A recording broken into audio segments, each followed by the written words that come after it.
All right. Hello, everybody.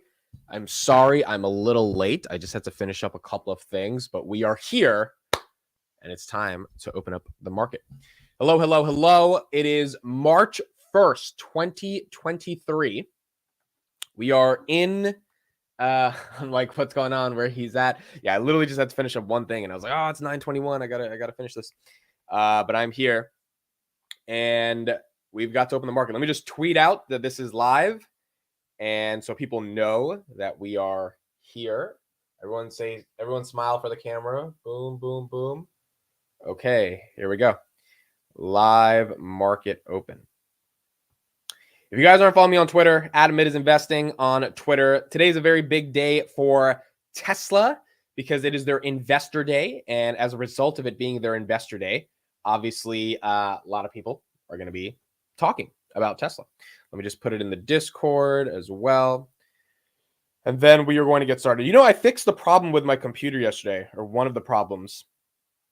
One of the biggest problems was my mic wasn't working, or not my mic, my mouse. And I kind of figured out why I think it wasn't working. I didn't have one of these. So yesterday I went to Walmart and I got one of these. And now the mouse seems to not be malfunctioning that much. This thing was created in like the 1980s or something. And I didn't realize that I thought like my computer had a glitch or something. No, it was a mouse pad. I didn't have a mouse pad. And now the mouse seems to be doing decently. So now we got the mouse pad. Guys, what's up? Star Buccaneers. Matilda, here we go. Hi, amid sunny day in Czech Republic and great starts the afternoon with your market open. Thank you so much for being here. Martin means the world to me. Guys, the dollar is 1% down, so the euro, I need to be up at least a full percent to break even. Not looking too good today. Well, let's see. You know, Tesla's, I think, going to carry a lot of the market. Dex, what's up? Seth Roth, bonds, Futbucker, bonds, baby, bonds. You know, if you put $650 million into bonds, you'd make $26 million in profit, yielding 4%. The reason I'm saying that is because Substack is valued at $650 million, and they did $22 million in profit. So they would take more of their profits if $4 million more if they just put their entire valuation into bonds, which is just such an interesting time in the market. Reza, what's up? Mike, what's up? Roy, what's up? Futbucker, Felicia, Kane, Iceman, JJ, TJ, The Wheel Deal, DRK, Jason Reynolds. I had set my alarm for 4:30 for the investor meeting. Google turned on my alarm at 4:30 a.m. this morning. That should have been a fun wake-up call. Gabe, what's up? Kevin, what's up? Ishan, why the sad face? You should be happy today. I mean, it's been a while. It's a long time no see. It's not you. It's me. Yeah, it's definitely you because I've been here. I've been in the morning open. Guys, you know what I'm thinking of bringing back? I'm thinking of bringing late night stock talks back. Thinking of bringing back late night stock talks where we just talk for like an hour and a half. It was really fun and I kind of missed it. And I was like, you know, for an hour from like 10 to 11:30, it's actually kind of fun. We don't have to talk about stocks. We could talk about a ton of stuff. We could have guests on. So I'm thinking of bringing that back 10 to 11:30 every night. We'll see. It is a big commitment, and I did it for like a month, and it was a lot because by the end of the day, you're so tired. But I still think it'll be fun. Also, you have to have energy when you're on a live show. Like you can't be boring, you know. And by 10 p.m., it's kind of hard sometimes to have energy, but I think I'll be excited. Sumrot, what's up? What's up? All right, so let's get into this. Palantir is down 2.37% of the market. I did buy some Palantir yesterday. Let's see how low it can go. SoFi at 650, Microsoft at 249. We had earnings today for a bunch of companies. NIO had its earnings already. It's down 0.85%. So NIO not down as badly as I thought it would be. I'll get up the actual numbers in a bit. We have Snowflake earnings after hours today. Let's look at Snowflake right now. Snowflake, I think, is like 155, 154. So 154.46. Look, I think they're going to beat on earnings. The thing is, Datadog, Palantir, a lot of these companies that are in the data analytics, cloud computing space, they gave pretty bad guidance. And so Snowflake, even if they have good numbers, I would be curious to see what their year-over-year growth guidance is. Because if it's less than, 30%, 40%, the market might not reward them as. I think right now they're growing like 70% year over year, some ridiculous number. Obviously, the valuation is a bit not the best, and they're also trading like they're spending like 70% of revenue on sales and marketing. So they're spending a lot to get that growth. And the question just becomes, do they have a moat that is long-term sustainable? From what I understand, I don't think so. I mean, it's sustainable. It's just, is it going to be as innovative as Palantir? I don't think so, which is why I'm betting on them versus Snowflake. But yeah, we will see what their earnings say and how customers are treating them. Zoom at $74, Bitcoin 23,000. C3 AI still holding up at 2258. So Wall Street, or at least Wall Street Bets, has not let it fall down yet. Meta at 174. Google at 90. So again, I've been trying to get Google at 85. We're not getting it. We got 88, 86. The most in terms of the lowest it was. It was 85 a long time ago, but it's still stuck there. Same thing with Spotify. I mean, it was at 79. Now it's at 117, right? Kind of stuck. I mean, Kathy would imagine if Kathy had just held her Spotify and didn't sell. I don't know if she sold I think she sold in below 100, if I'm not wrong, but you know, she could have got it a little bit more. She's also, DNA has earnings today. Very interested to see what Ginkgo says. Their insider selling has been absolutely insane. So we're going to be very interesting to see their earnings today. Kathy's been buying AMD, and she's also been buying Rocket Lab. She bought 54,000 shares of Rocket Labs yesterday. They have earnings today, I believe, so we'll see what they say as well. You should wear a tie. I should wear an entire suit and tie, because if I show you guys my chest hair, it might be too attractive, you know, so you might not be able to do that. Glitch Life, good morning. Christian Darnton is here. Gabe says, I bet women just throw themselves at you in a conversation. Yeah, I mean, they see that profile picture and it's just like, that's it. That's it. Ahad, good morning. TJ says, Neo's margins are shrinking and losses compounding. They're playing the long game, won't make a profit until 2025, in my opinion. Beautiful cars, though. Yeah, I had Neo at $3 and I sold it at $6. And if I just held till 60, I would have had a lot of money. And my parents, my mom and my sister, they bought it at 50, and I told them not to. They're like, no, it's the next Tesla. Like 2021 was tough for a lot of people. But nonetheless, I mean, who knows? Maybe Neo gets back to 60 one day. Maybe it 5Xs in 2 months, just like it did in 2021. Not even 5X, but almost 20X. Is like ridiculous what it did. All right, here we go. March 1st, 9:30 a.m. March 1st, 2023. Here we go. Yeah, we are entering the third month of the year. It's crazy. 2 months have gone by. Got a lot of things to do this month. February was a very interesting month for me. Got a lot of things done in February in different ways, but March got a new plan, got a new schedule, and the market is now open.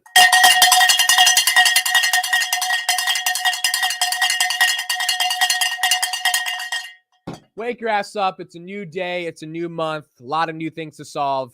I mean, I think for me, February had a lot of personal challenges and professional challenges, but at the end of the day, it's kind of funny. At the end of the day, in February, I resolved some of the hardest things I had to deal with mentally and personally. So now March, I'm just like, can I double down and figure out like one thing in March that I need to figure out to move on to, you know, the next part. But we got through February, and I hope everyone had a good February. And now let's just get good vibes and let's see what we can do going into March. Snowflake 154 up 0.08%, AMD down 0.2%, Neo down 0.64%, Coinbase 0.65% at $65, Palantir 784 0.01%, Palantir relatively flat, SoFi 654, S&P 500 395 relatively flat from yesterday as well. Let's go to the Nasdaq. Probably at what, 11.5, 11.445. Okay, so Nasdaq also, I mean, it's barely down in the market open.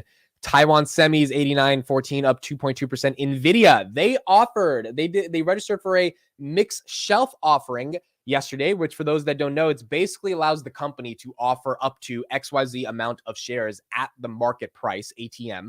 So if, you know, Nvidia wanted to unload, they filed for $10 billion of shares at 231. They could literally just dilute shareholders, aka increase their share count by $10 billion divided by 231, which so 10 billion divided by 231. I don't know how many hundreds of thousands or millions of shares that is.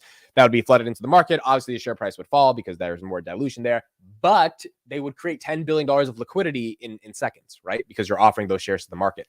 So as a result of that, I think, you know, for a company like Nvidia that's grossly overvalued right now, that's not like the best thing to do. But I do think they're thinking of a M&A target, which is why they need that capital. And that's why. And so that the 10 billion might be spent on something that's actually good for shareholders in the long term. It's just, I don't think they're just doing it to dilute you by 10 billion, right? Whereas other companies, they do that and it kind of sucks. So it'll be interesting to see if they utilize that anytime soon. And because they have the ability to do so, they don't need to do it. But I think they have like 3 years to be able to do it. Disney at $99 down 0.52%. Enphase 212, CRM, Salesforce 164. I want to see when Salesforce has earnings. I don't think they've had them yet. So I got to look into when they have earnings. Apple at 146, CleanSpark at 2.7, Snapchat at 10.11. So market's relatively flat this morning. Nothing too crazy. A shelf offering never increases the stock price. Yeah, a shelf offering never helps the stock price. Amid the CNBC video on Palantir. Okay, let's see. Let's see if there is any decent content on the Palantir with CNBC. Looking past some Tesla shares, should I wait or buy now? I would definitely wait until after Investor Day. I mean, obviously, if you're long, but I would wait until Investor Day. It usually tends to tank on these types of days. All right, we got Palantir co-founder on the CNBC, Joe Lonsdale. Let's hear what he has to say. Oh, I'm sharing you the Webull. 1 second. Let's share you YouTube. And let's see. Okay, let's see what he has to say. Here we go. We always enjoy talking to him, entrepreneur and philanthropist, Joe Lonsdale. He is HVC founding partner, a Palantir co-founder, and just involved with a whole lot of stuff. Also, could be sort of like the unofficial mayor of Austin these days, it feels like. Should we talk about, we were just talking about actually different locations. We can talk about Austin in a second, but can we just talk about ESG? Because we were talking with Glenn Youngkin. We almost got into an ESG thing with him. Now, look, the ESG thing, even if it's not literally about Palantir, is about Palantir because it's all about how a company should orient themselves in terms of like, helping the world. And, obviously Palantir plays a role in that. Mm-hmm. But there's a massive, it feels like backlash, politically so, against ESG. The question is whether you think consumers are having the same backlash or this is really just a lot of sort of rhetoric. Well, good morning, Andrew. We talked a lot about this last couple of years.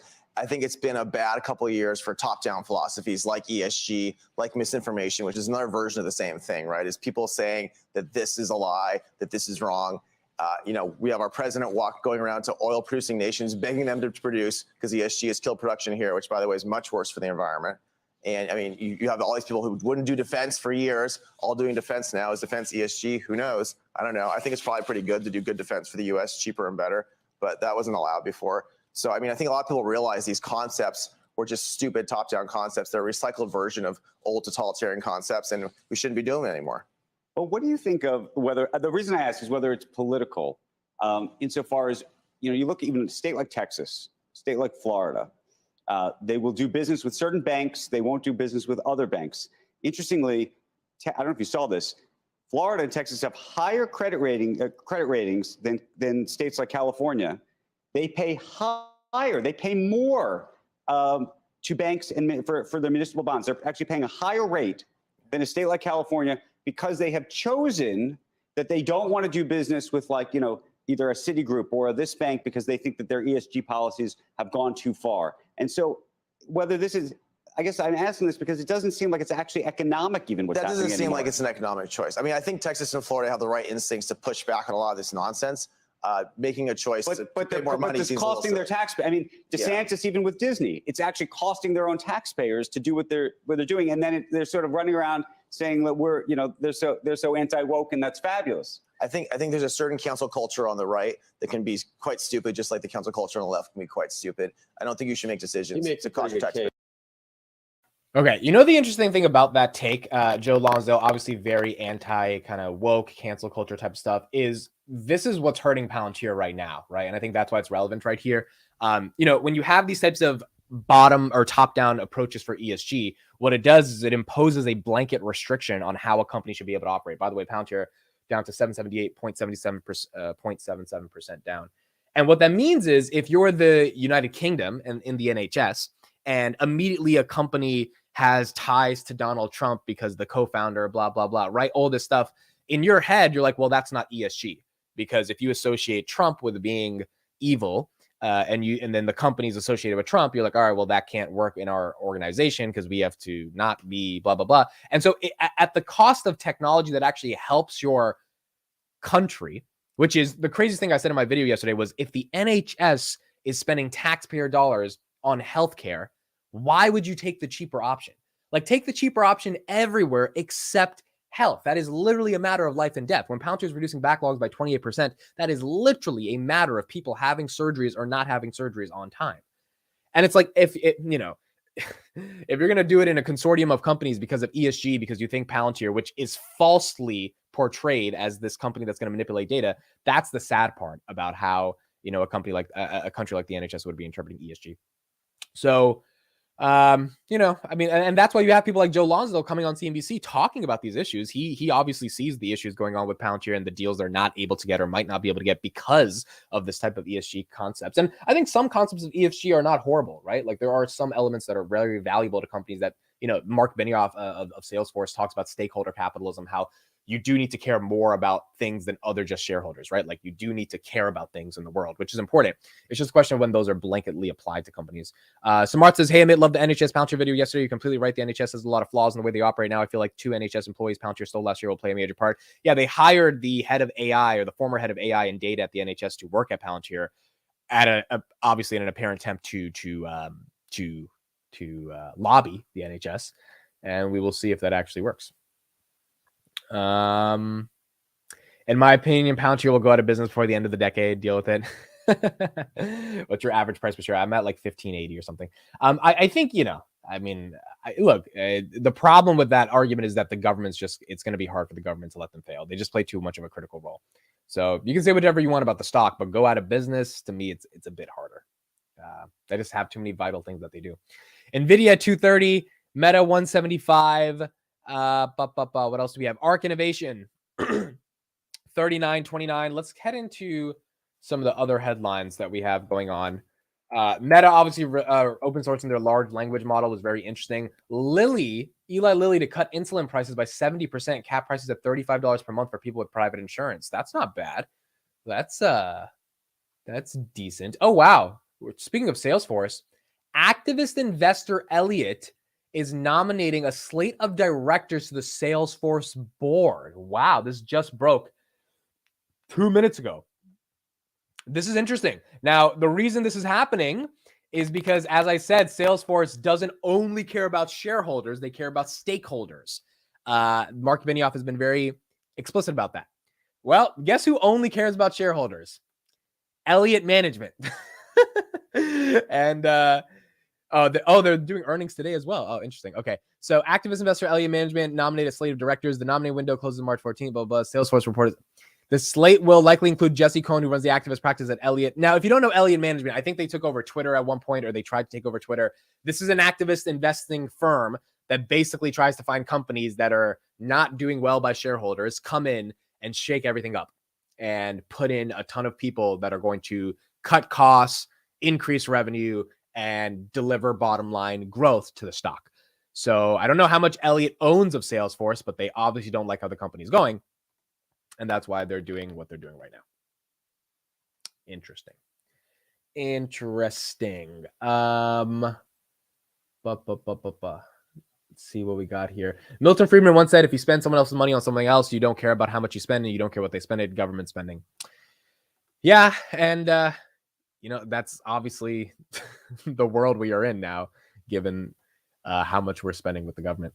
Let's look at this. February U.S. consumer confidence has declined a little bit. So let's take a look at this clip, about a minute, and then we'll go from there.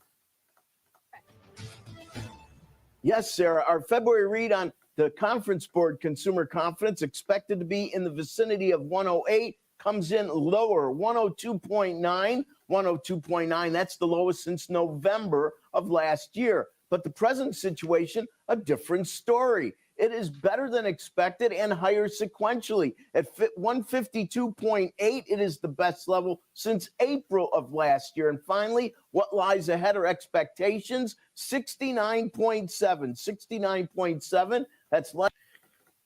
So that just means that consumer confidence is going a little bit down. I mean, we kind of know this because it kind of has to be going down if we're getting into a little bit more of a recession.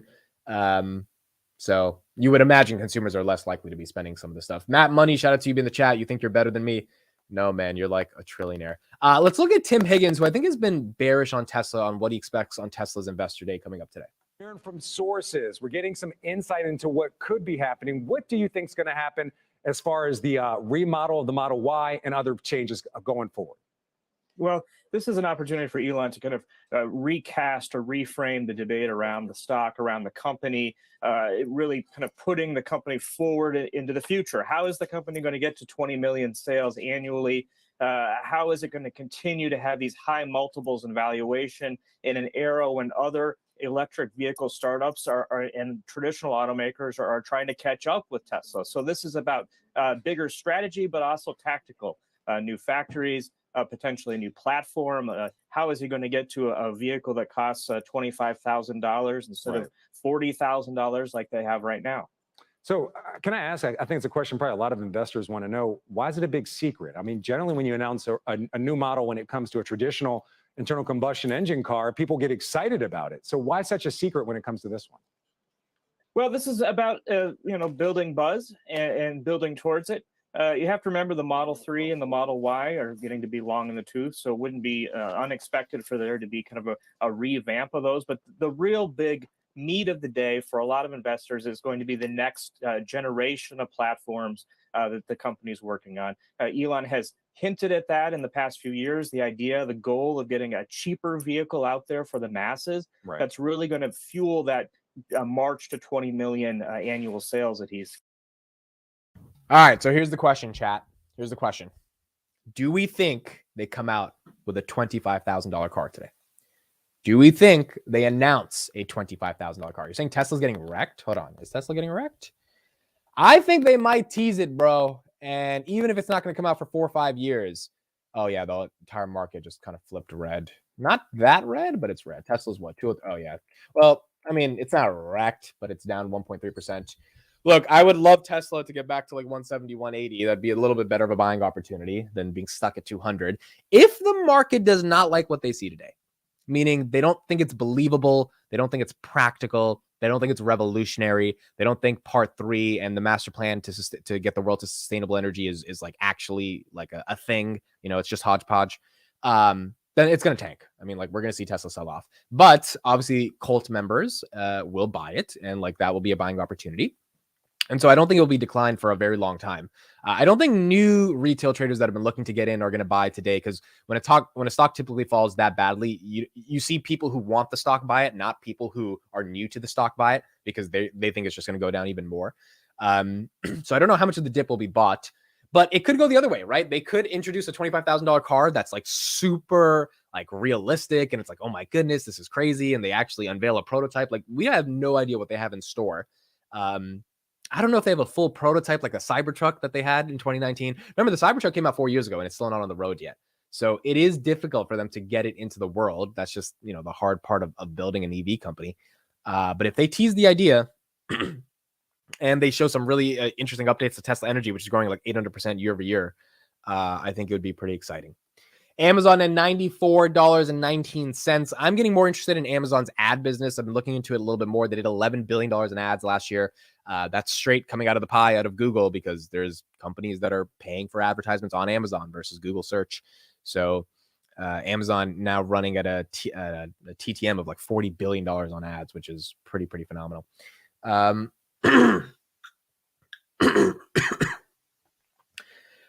They launched 9 last year. Totally talking about Rocket Lab. Matt, we still have to do the podcast on Rocket Labs, bro. I still know nothing about this company. We have to schedule it. Just you and me talking about Rocket Labs.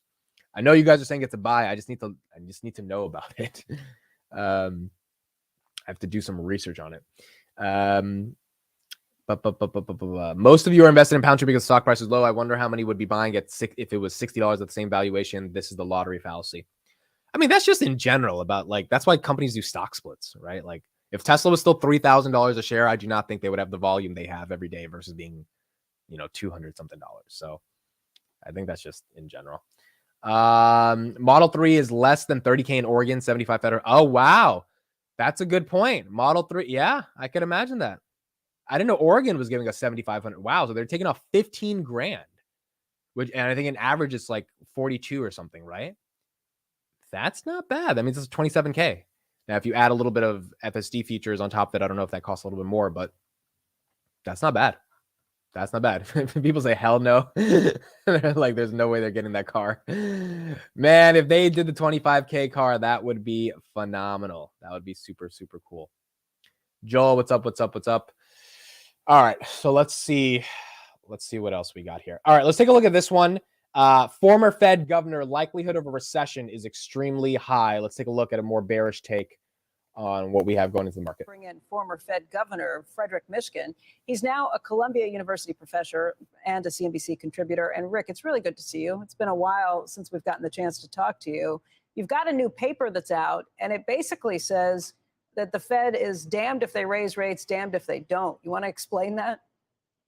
Well, I don't know if I'd put it quite that way, but the bottom line is that in this paper, which we presented at the U.S. Monetary Policy Forum, that one of the things we did is we looked at the history, and then we actually did some economic modeling. And the history says, you look at 16 cases of where central banks actually tightened interest rates when, in fact, they had to get inflation down. And this is in many countries, not just the U.S. In every single case, you got a recession.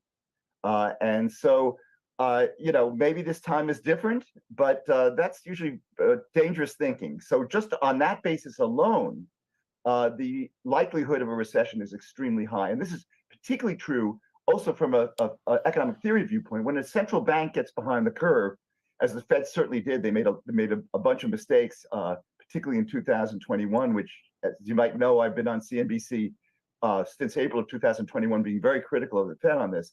When you get behind the curve, in order to get inflation back under control, you have to raise rates a lot, and in fact, you inevitably have a recession. So this is just life.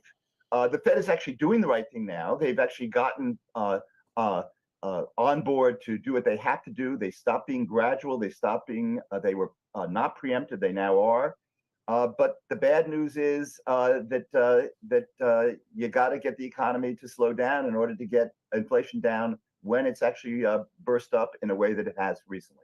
Well, Rick, let me just say there are other people who look at what you're talking about in history, where Feds try and raise rates and inevitably we wind up in a recession.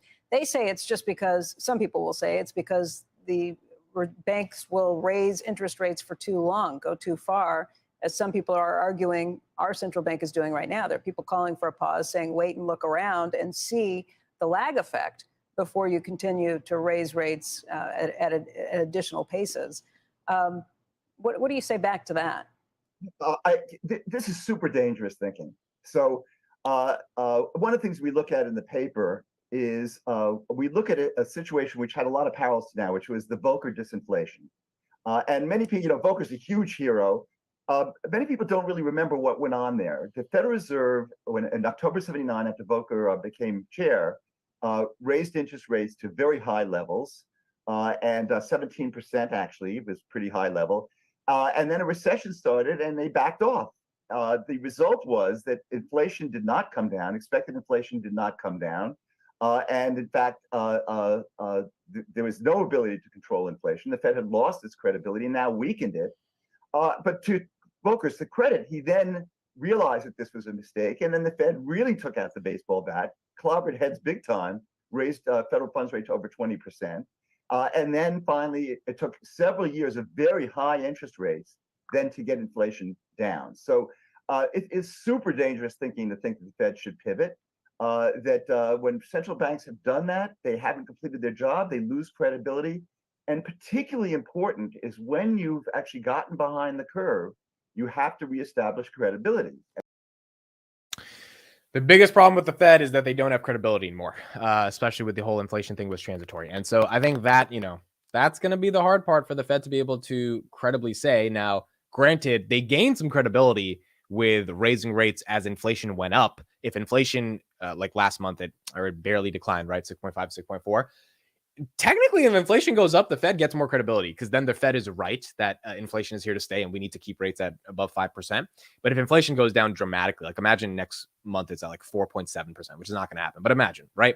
The Fed would have totally misread the inflation situation and rates would be way too high and they would have to pull back immediately and cut prematurely from their guidelines.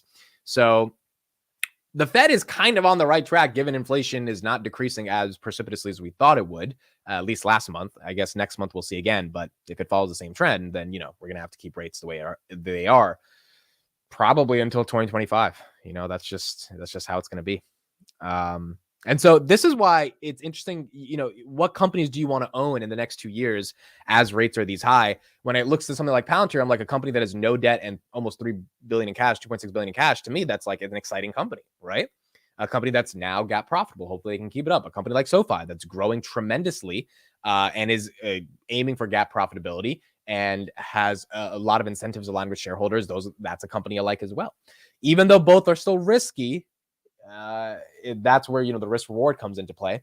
But there's not that many stocks that are growing like them that also can deal with, the headwinds of the recession.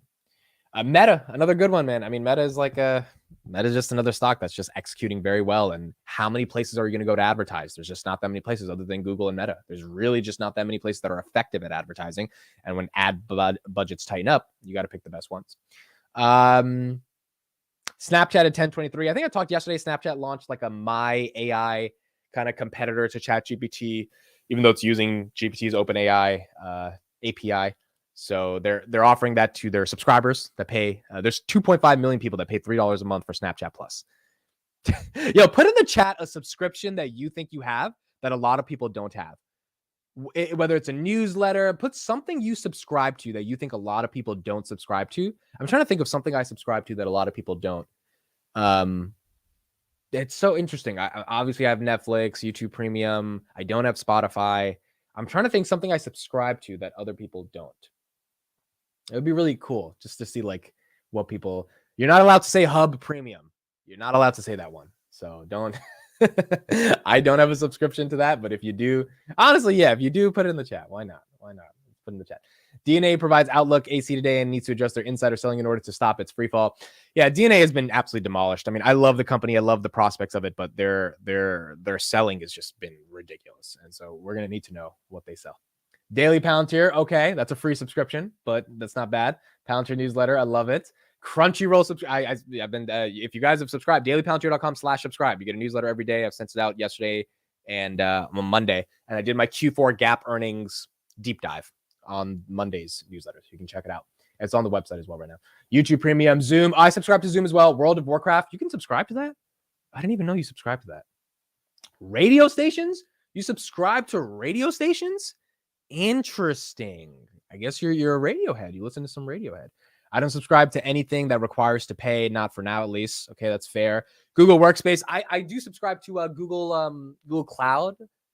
I think $30 a year and I get 200 gigabytes of storage. So that. Gamefly's and Netflix of games. Hold on, I'm about to go to this. Gamefly. I forgot so many people. Yeah, wow. I forgot so many people play video games because I've never played video games. And I forgot, like, it's a pretty big industry. Like, it's like a lot of hundreds of millions of people a day play video games. World of Warcraft has always been subscription. I didn't know that. Telegram. There's a subscription for Telegram? I thought that shit was free. Clash of Clans. Wow. Interesting stuff. Interesting stuff you guys pay for. Yeah, I don't think I have any crazy subscriptions. I think I used to pay for like a newsletter and I used to pay for Bloomberg or something. You know what I paid for, bro? I bought that Alex Karp. I paid for the UK Times because they offered 6 months for $1, and I bought it to get this piece they did on Karp.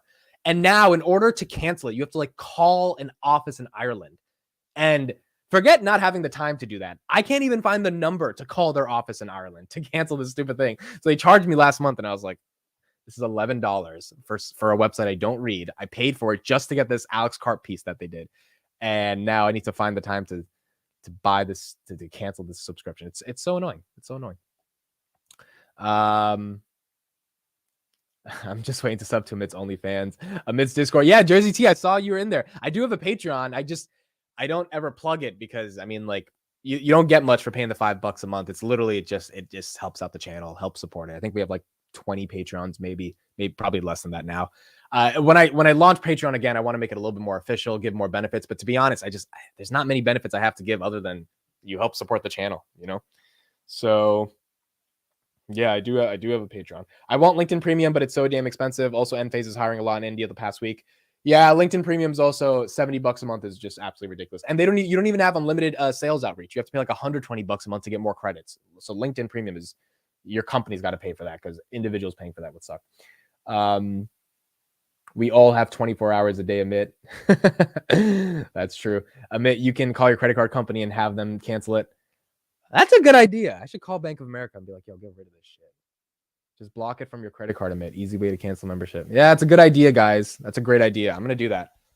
Because I was trying to find their number. They obviously make it so complicated. And I was like, that's not worth it. All right. That's it for me today. I'm heading off to a meeting with a shareholder who's been in Palantir for about 5 years now. So super excited to talk to them, going to their offices and Gonna discuss all things Palantir with them. I'll let you guys know how it goes.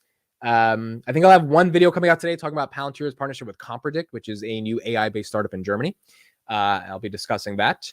And then we have Tesla Investor Day. I'm probably not going to be able to live stream it, not only because I'm busy, but there's a billion other people live streaming it. And so I'll tune into some of the live streams, but excited to see what Tesla does.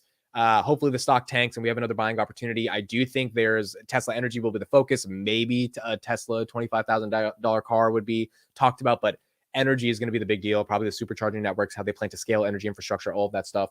It's going to be very excited to see that. And I'll do a deep dive. I'll probably do a deep dive with Tevis, who's a big Tesla shareholder, after the earnings tomorrow. We'll probably go live and we'll just talk about everything that was discussed and go about that.